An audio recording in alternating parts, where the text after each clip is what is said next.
Hi, hi, hi. Hi, hi, hi. Happy Tuesday. Yeah. Welcome to Momo Love Presents Many Voices of the Community. I host a weekly radio talk show by the name of Community Voices with Momo Love alongside DJ Firebone. It is aired Wednesdays on a Blazing Radio, which you can download the free app or listen live on the website. And yeah, we talk about all kinds of things in the community, so I urge you to do that. So, since the onset of coronavirus, I've been wanting to talk to members of the community, friends, and family to see if their mind was just as blown as mine about everything that has been going on and just figure out ways we could connect and, provide tips to one another on how we can get through and get over with the numbers and the tests and the mask and this, that, and the third. And lo and behold, we are now in the aftermath of Brother George Floyd, who could have been our father, our brother, our uncle, our nephew. And so, yeah, I just wanted to connect. And I've been so blessed by so many of my past guests. And I'm very, very excited to bring on entrepreneur, one who builds, shares experiences, and life lessons learned through profound conversations. I welcome Miss Carmen Bliss. Hey, how are you? Well, I'm well. And so I love when a guest is on time, right? So you heard the spiel hmm and why I present this show, because I think it's very important for us to connect as people, and more so now to just do a mental physical check-in and lay my eyes on you and say, Carmen Bliss, how are you? Man, I'm doing all right. I feel like now that I'm looking in the camera, I feel like I look tired because I'm be honest, it's Yeah, been it's been a week. been a week. I am tired. Yeah, I think we all are just exhausted at this point with yeah. everything going on. Yeah, and COVID seems like a distant memory almost, because especially what has happened over the last week, and especially up until the death of Brother George Floyd, which we will definitely get into. But it was a big deal, and still leaving a fragrance. And I do want to still know what your initial thoughts were on COVID. COVID. Um, at first, it was addressed as something that came from overseas. And so when it's addressed like that, you don't think that it can happen right here. You don't think that it's going to directly affect you. And then as you continue to watch the news, you see it getting closer and closer and closer. And so definitely that made me more conscious of my health, the people around me, their health, my mom, my dad, and especially with the statistics talking about, you know, the divorce rates have gone up. And so I worry about my mom and dad. They've been together for over 20 years.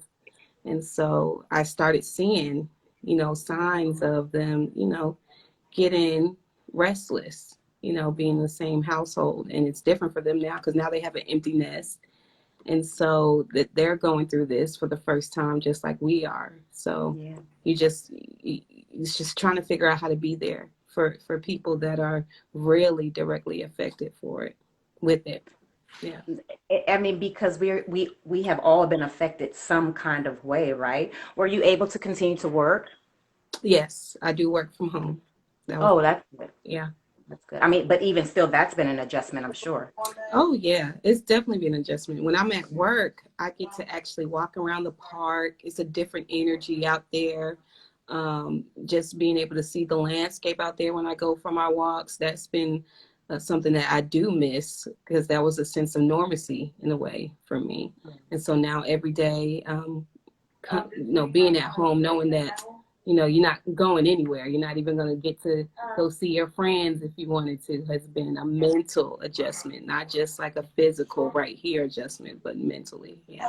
Yeah, and you touched on two subjects because I started this in May when it went surrounding mental health awareness. But let's face it, every day is mental health awareness.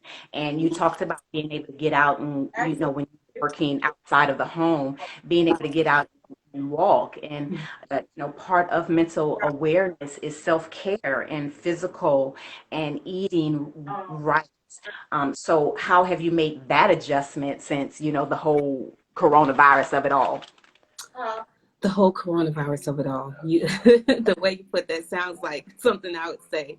But making the adjustment, it's been different because normally I'm dressed and ready to go and I'm at work. And so I don't have to be conscious when I'm going to work about putting clothes on for the day. I'm already ready to go for my walks at work. Yeah, But, yeah. this has put me in a position where I can literally just roll over to my laptop if I wanted to and start work. So I'm not ready to do anything else but be at home and work. And so I had to figure out how to be conscious about going ahead and getting my day started so that on my breaks I can still take a walk. Does that make sense? No, definitely. Yeah. Definitely. Because we had to reorganize and readjust our whole daily living. Right. What are we going to do? Like you said, we normally get up and we're mobile, we're moving, we're making things happen. And a lot of people were talking about, being creative during this time, advancing your brand or starting your brand, starting that thing you've been thinking about. So how did your creative juices flow during that first 30 to 35 days? So the first couple of days I was actually enjoying not having to be obligated to so many things because Right. like you, I'm sure I'm into, building for artists. I have my own platform for artists, and that takes a lot of my time. I did the Bliss Talks, but not every day like I'm doing now. I was doing them like every second of the month, like second Wednesday of the month, that type of thing. Um, so I was actually giving myself time to enjoy that freedom with not having to be chained to any obligations. So that gave me a chance to kind of reflect and think about how I wanted to create the rest of my memories for the next 40 plus years, Ooh, I So love that. I yeah. love that. I uh, love that. Yeah, is masking up still an ordeal for you when you go out though?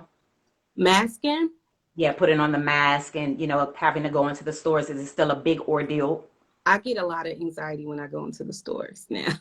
I have so much anxiety and I really had to, I talk with my best friend about it because sometimes she'll come with me out to the store. So me and her have like a complete conversation about how much anxiety I have. I make her so aware of how much Yeah. anxiety I have, and she's just like, But you need that. yeah, You need that.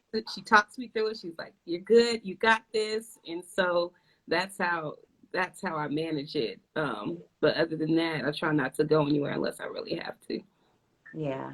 A couple of weeks ago, it was a pushback of the world reopening because, the economy was suffering and people were dying and, I was staying the fork at home. And, however, with this viral video that was seen around the world, it has literally bust wide open. What were your initial thoughts when you saw our brother being killed in the street like that? Man, heartbroken. I mean, heartbroken is not even a word. There's so many different words. Heartbroken, angry, just couldn't comprehend why, if somebody's telling you that they can't breathe and they're calling for help, that's just like, it was just like a scene out of a murder movie or something like that, like a horror movie. Yeah, When that person, they're just like, please just don't kill me. That's what I saw, but it was not a movie. It was real yeah, life. He had his life taken away from him by someone that, when I was a little girl, I always thought a police officer was supposed to be uh, someone that is a protector, that gets the bad guys. So I saw a person, broke my reality. I saw a person being killed by that imaginary figure that imaginary concept that I had as a little girl. And that goes for all of the Black lives that have been taken by the police. Yeah. Do you feel we are getting numb? Do you feel we're um, hurt every time? That's for real. But do you feel that we're getting so numb to this, seeing somebody shot, taken out of their window, tased, killed, women, children? I saw a video today where I don't know how old it was, but a man had his baby, and two police officers were trying to yank this man's baby from him, get this man to, drop the baby literally. They pushed him down to the ground and was choking him Mm-hmm. in order to take the baby. And I'm just thinking, out of the two of you, not one has the common sense to stop and say, wait a minute, Right, let's go about this a different way. right, right. And I think that's what kind of disturbs me. Carmen, you are so multi-talented, a singer, an entrepreneur, a big giver backer to the community. Why? Why? I feel that's a question. That's a loaded question. That's a really loaded question. I feel like number one, it's a part of my nature. I feel like I was built this way. And then also I feel like every time I give, it's almost like a buzz. It feels like I'm fulfilling a purpose. I feel like when I'm um, doing things like uh, giving a platform to artists or taking them places that they've never been or giving them studio time or giving them disbursements towards a project, things of that nature. I feel like I'm answering that calling. Does that make sense? Oh, I definitely. feel like that's the reason why I've been put here because I don't see a lot of people doing it. And so, you know, that was my mission. That was my calling to do it for other people. As I came up in music, I noticed how much money I was spending and investing on my craft. And I thought about it like this: what if I get the community involved so nobody else has to tread this path that I've been on? I would always run out of money, Of course. always asking mommy, like, I need this mic, I need this new mic, I need this guitar, I need this instrument.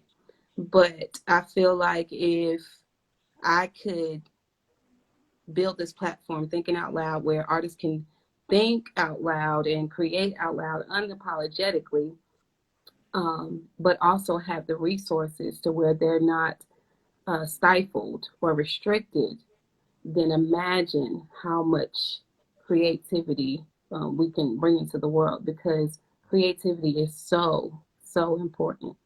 Yeah. For me, I don't Yeah. think people realize how much creativity is important. Creativity, it breeds innovation, change, you know?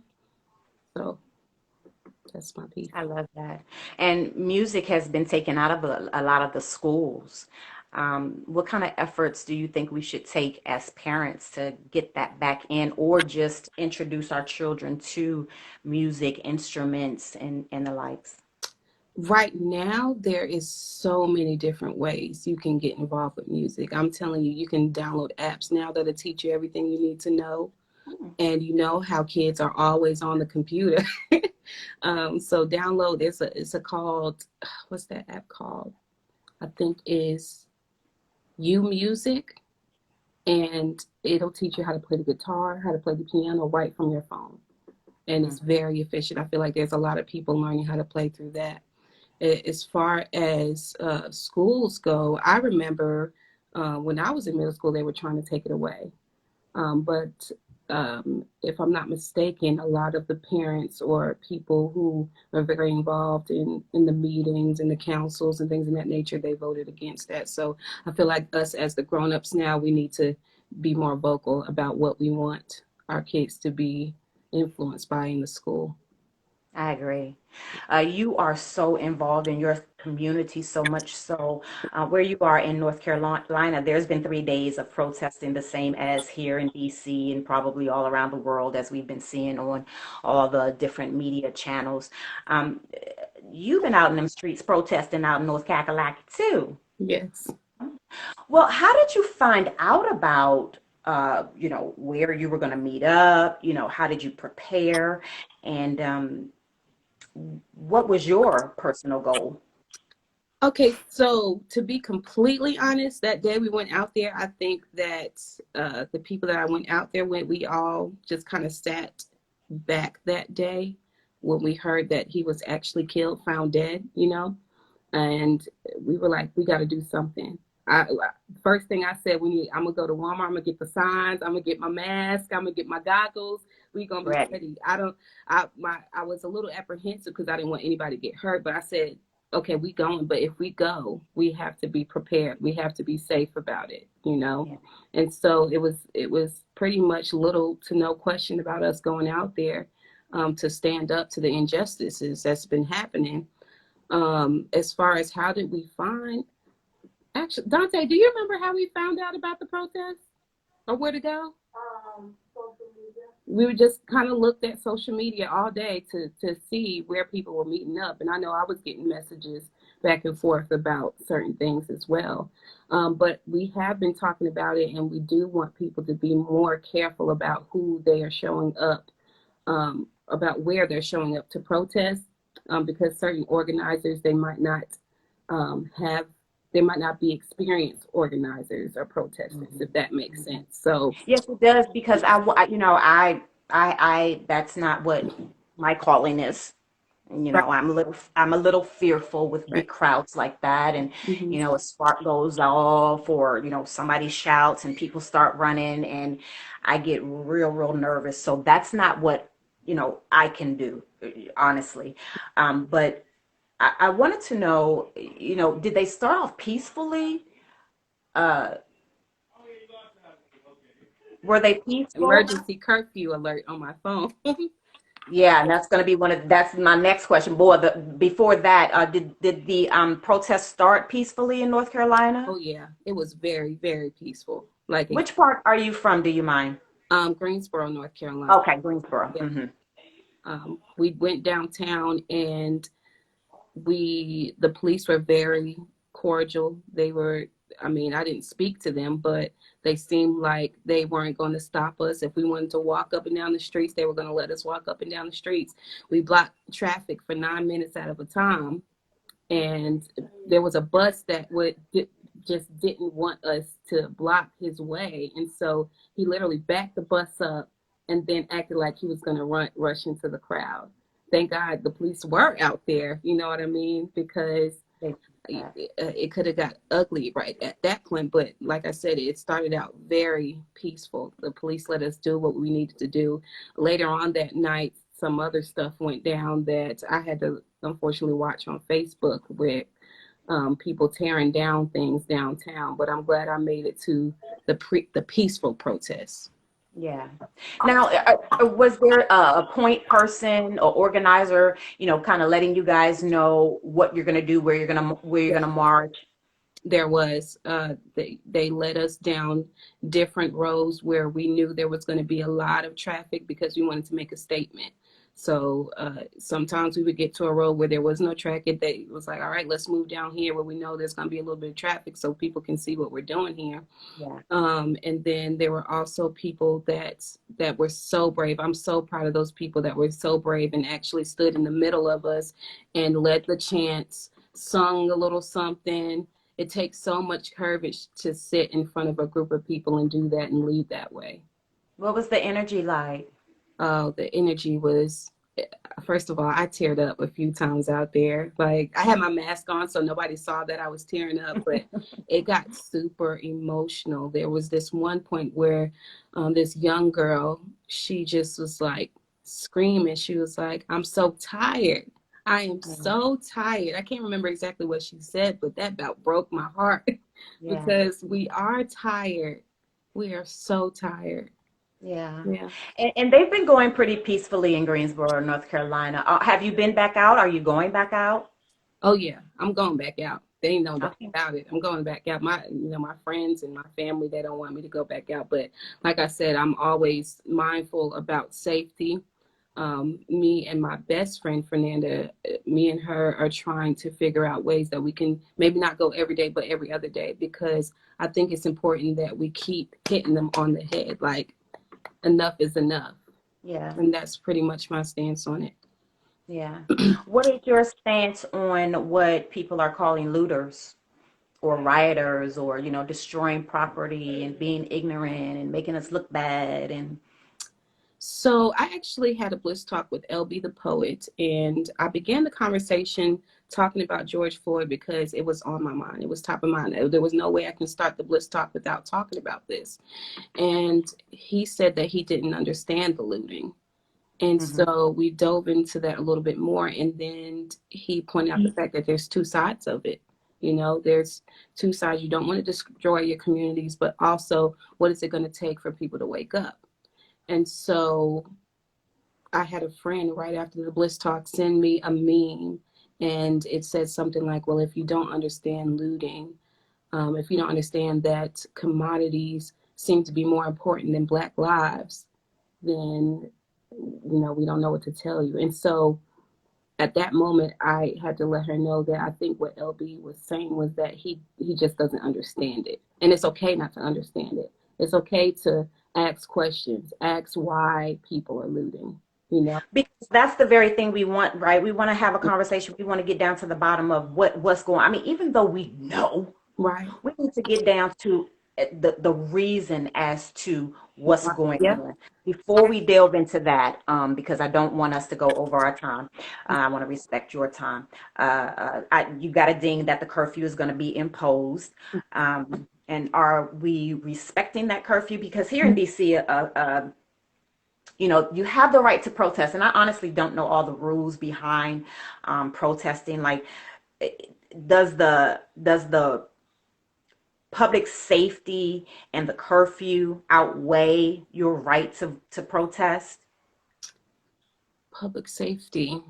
Yeah. Because the mayor or the governor is enacting this curfew of, here in DC it's 7 o'clock. So I don't know what it is in North Carolina, if it's 8 o'clock or 7 o'clock. So even if you go out and say, oh, this is our right to exercise, our, protesting is our right to exercise, Mhm. does the public safety of having a 7 o'clock curfew, does that negate it, or do you feel like that's suppressing the right? I think I'm not really sure how I feel about the curfew. What I do know is how they are handling people being out there after 7. If they are hurting and terrorizing civilians, and taking away the right to protest, in a evil manner, so to speak, then yes, I have a problem with that. If the Okay. curfew is to make sure that people are being safe, or so that people don't get hurt, then that's another story. There's always two sides of it. Oh, Yeah, always, yeah. always. Always. Well, today is June 2nd, Blackout Tuesday, voting by mail.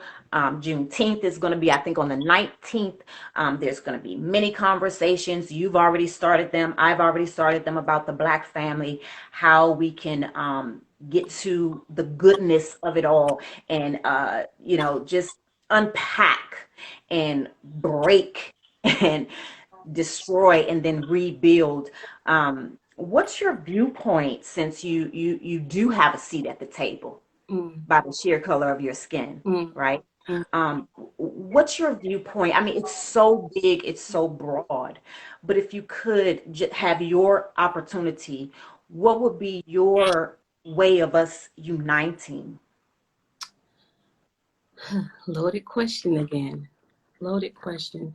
You know what I think that I keep hearing years after, everything that's going on with us as a community? I keep hearing about Black on Black crimes. I keep hearing we need a Malcolm X standpoint versus Martin Luther King. I keep hearing different ways that people are trying to approach this injustice. And so what I would like to say to the people is that we need the Malcolm X's, we need the Martin Luther Kings, we need the Nets, we need the strategy. We need the courage. We need the aggression. We need all of the above.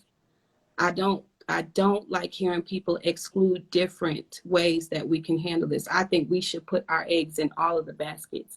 I think that we should sign the petition. We should still protest. I think that we do need to strategize. I think we do need to organize. I think we need to put the eggs in every single basket because that's the only way it's going to change. Our ancestors did it, you know. That's how they approached the situation. Martin Luther King and X, they worked together a couple of times, you know, because you need both. You need all energies to make innovation. You need all energies to create change. And Yeah. that's how I think about And I agree with you, Carmen, because I may not want to protest or march or loot or riot, but I may sign a petition. I may give money. I may, you know, allow someone to come in my house if they were on the street trying to get out from the curfew and not get hurt by, it. the police officers, because that's what they're doing here in DC and Maryland. Mm-hmm. If they're out past the curfew, they're macing them, they're pepper spraying them, they're arresting them. Right. Um, It's so it's a lot. It's a lot. And I may want to use my voice in other ways, which, like you said, is okay, right? yeah. It's Okay, as long as we. It's okay by me. You know, it's all right. I think that. But I'm saying that so the family can know, Yeah. community to know that however way you want to sow your seed it's okay. Yeah. And I also feel, Carmen, that we can't keep judging each other for what you're capable of doing. Say that. Say that. You can't do that. We all have our own personalities. We have our own demeanors. We have, our spirits are different than each other. Our energies are different than each other. So one person's way of handling things is not going to be the next, And so we have to stop saying, oh, this person right here, they're not doing enough. They're not doing this. Oh, I would have handled it this way. Yeah, you're right. That's how you would have handled it. Don't take away somebody else's power by saying that whatever you're doing is better in any type of way, Speaking of power, mm-hmm. Did you complete the census? Did you vote? I'm working on it. I wish you would not. I am working on it. What are you working on in particular? I'm working on it. I'm being honest with you. This will be my first time ever filling out one. And so the census form? Yeah, it'll be my first time ever filling out one. And so when they used to do it, they used to come to my job and do it like that. And so I'm still working on my adulting, so to speak. Did you look at it? Yes, I did look at it. I did. So. Well, promise me before you go back out mm-hmm. to in your solidarity over the injustice of George Floyd, mm-hmm. that you go on to my 2020census.gov and go ahead and do it. It only takes 13 minutes. And everyone should fill it out, correct? Yes, ma'am. Well, no. Just one person in the household. One person in the household. Okay. You complete it for everybody else in the household. Okay. Yeah. Okay. And that way, what it does is that in the next 10 years, we'll, if the Constitution does what it's supposed to do, have the things that we need if we continue to live in that area. If we own our homes, we'll ensure that infrastructure is stable. We'll ensure that there are schools for our children. We'll ensure that there are enough hospitals and healthcare, because they say that we are the most despaired as it relates to healthcare and education. So the census is what helps us do that. So did I hear you say you did vote? You will vote? Oh yeah, I voted already. All right. Okay, good. Good. Like I said, the census is just new to me since I've never my own home. So it's just something that to get in my rhythm. Own home? Yeah. Oh, you definitely, ma'am. You have more power than many of us. Yes, ma'am. So, I want to thank you for your bravery of going out there and doing your part. I want to thank you for being committed to your community and providing your voice in every kind of way that you can. I mean, there are so many people that are doing the same thing that you're doing, the grassroots that are not recognized. You know what I mean? And so I want to give you your flowers today, sis. I want to thank you. I want to appreciate you for all that you do. Are there any final words that you want to give to the community Final words. or thoughts? Final words or thoughts. I want to say that I do believe that we can get through this. I do believe that it is going to take that work. Remember the bliss talk we talked about? Yes, ma'am. That Got to do the work. got to do the work. It's not going to be easy. It's not, but I think that we can get through this. And I also want to tell people too to allow themselves that space to recollect with everything going on. Because I'm looking Yeah. at myself right now. I think me and everybody in this household right now, we are just tired, honey. You are fine. You The look beautiful. eyes is like I can't even keep them open somewhat, but allow yourself that space, definitely. Yeah. And the dreaded social media. Yes, because I forgot that we said we was going to do it today, actually, because I had canceled Bliss Talk for yesterday and today, and I was like, yo, I gotta speak to Miss Momo Love. I love talking to you, Queen. I Love love you. talking to you. What's your social media handles that people can follow you? They can donate to your cause because you are out there helping artists in your community of Greensboro, North Carolina, to live out their dreams. Yes, you can follow me at cbliss_pics. You can follow my nonprofit organization for local artists. It's OLP_GSO. I also do Bliss Talks where I like to have 30-minute conversations with people in the community, 30-minute inspiring conversations, and you can find those episodes on my website, blisstalkshow.life. Yeah, yeah. Well, I thank you, my sister, my friend. Thank you. And for the people on your page, my name is Momo Love, and I host a weekly radio talk show called Community Voices, which airs every Wednesday from 7 p.m. to 9 p.m. alongside DJ Firebone, straight out of Guyana. We are on a Blazing Radio. You can download the free app or listen live on the website. I also do 30-minute little bit over conversations with community members, friends, family, connecting and just getting through this thing, man, So I appreciate each and every single one of you. You can follow me on Instagram at MomoLove1229 or Facebook at Community Voices. All right. Thank you, my queen, my sister, my friend, Thank you, Miss Momo Love, Queen, the dimple connoisseur. professional dimple operator. Yes, ma'am. Yes. I love it. You enjoy the rest of your day. Happy Tuesday.